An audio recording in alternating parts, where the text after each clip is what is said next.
A partir de agora, você reza refletindo o Evangelho do Dia, com Monsenhor Lucas Batista. O Senhor esteja convosco. Proclamação do Evangelho de nosso Senhor Jesus Cristo, segundo São Mateus. Continuação do capítulo 9, versículo 14 a 17. Naquele tempo, os discípulos de João aproximaram-se de Jesus e perguntaram: por que razão nós e os fariseus praticamos jejuns, mas os teus discípulos não? Disse-lhe Jesus: por acaso os amigos do noivo podem estar de luto enquanto o noivo está com eles? Dias virão em que o noivo será tirado do meio deles. Então sim, eles jejuarão. Ninguém coloca remendo de pano novo em roupa velha, porque o remendo repuxa a roupa e o rasgão fica maior ainda. Também não se coloca vinho novo em odres velhos, senão os odres se arrebentam, o vinho se derrama e os odres se perdem. Mas vinho novo se coloca em odres novos, e assim os dois se conservam. Palavra da salvação.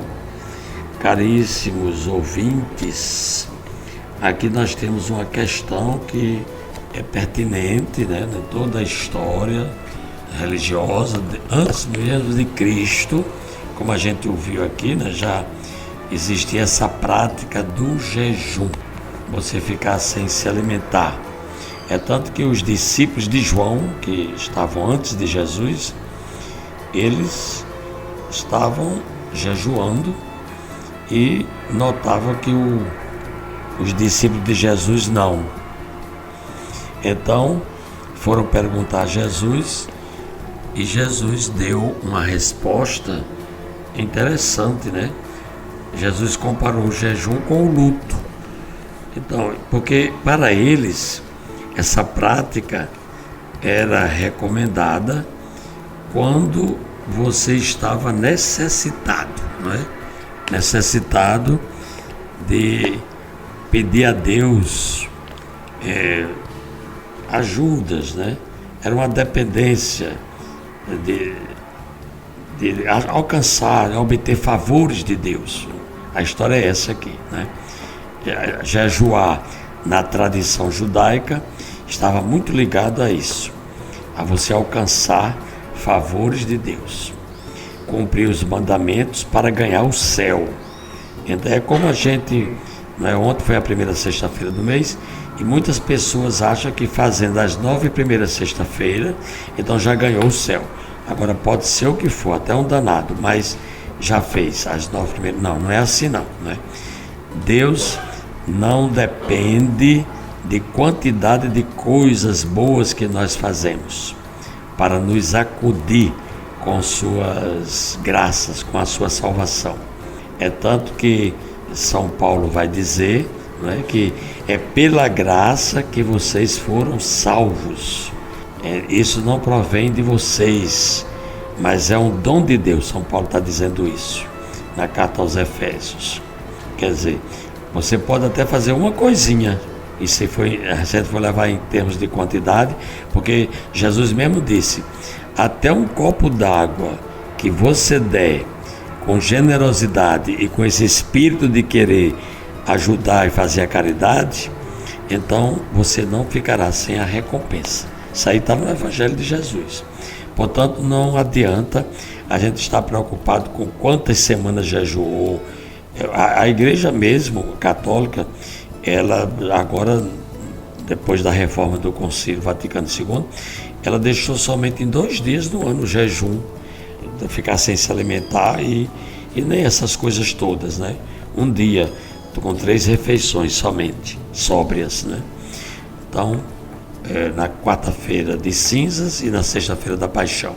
Agora tem gente que ainda mantém, né, aquela tradição antiga, toda quarta-feira da quaresma, toda sexta-feira da quaresma, né? E também os 40 dias da quaresma fica sem tomar certas refeições ou comer certas iguarias, né, como doces, bebidas licorosas, etc. e tal.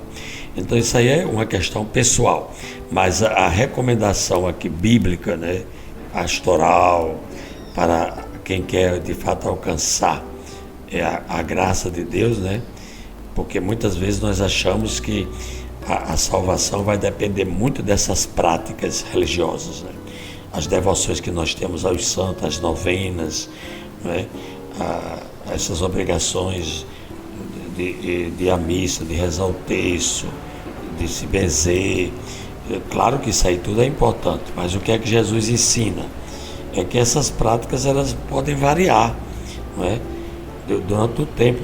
Por exemplo, nós temos hoje as pastorais, nós temos os movimentos. Desde que a igreja é igreja, que já mudou muito isso, não é? Eu me lembro que até nós alcançamos, né, Filhas de Maria, não é? Congregação Mariana, Obra Vicentina, Terceira Ordem Franciscana, tinha muitas essas devoções, pastoral familiar, movimento de casais, concílio de cristandade, GEM, e aí vai, não é? A carismática era muito forte no início. Agora nós estamos com outro tipo de encontros, outro tipo de movimentos, e assim vai mudando. A gente nem percebe muito, mas vai mudando. Quer dizer, não é uma coisa que a gente tem que se matar por isso. Tem gente que se converte ao cristianismo porque foi tocado numa oração de cura, é isso? Mas tem outro que não precisa de oração de cura para se converter, e assim vai. Mas a gente não pode desprezar, nem dizer que não vá. Não, tudo é necessário de acordo com as circunstâncias, né? E as pessoas também. Então a gente pode viver fiel ao Evangelho e ao mesmo tempo a gente ter liberdade de escolha, de devoção, de prática, né?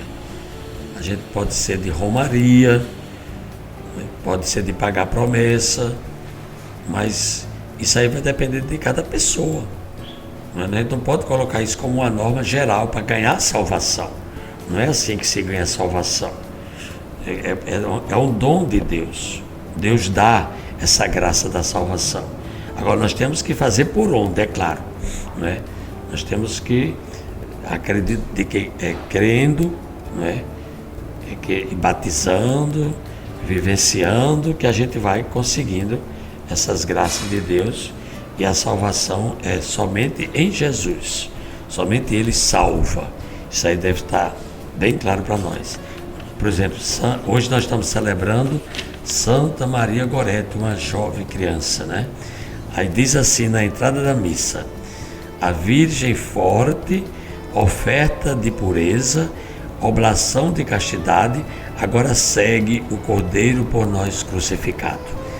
Lutou, não é, pela grandeza da sua opção de vida, que era a castidade.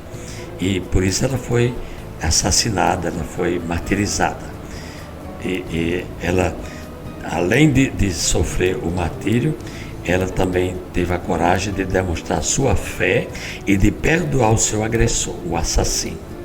Veja que coisa grandiosa numa criança, né? Então, ela é a bela Santa Maria Gorete, que foi canonizada para a Igreja Católica no ano de 1950 pelo Papa Pio XII. É um exemplo de uma pessoa que conseguiu a salvação de outra forma. Ninguém está obrigado a ser mártir para ganhar a salvação, mas tem gente que já, não é, alcança dessa forma, porque é a escolha. Assim também nós vamos procurar entender tudo isso rezando. Ó Deus, fonte da inocência e alegria dos puros de coração, que coroastes com a graça do martírio vossa filha Maria Gorete, ainda adolescente, em seu combate pela virgindade, concedei-nos por sua intercessão, guardar sempre os vossos mandamentos. Por Cristo nosso Senhor. Amém. Acabamos de ouvir São Mateus, capítulo 9, do versículo 14 a 17. Hoje é sábado, queremos desejar a todos um feliz fim de semana. Você ouviu o Evangelho do Dia, com Monsenhor Lucas Batista.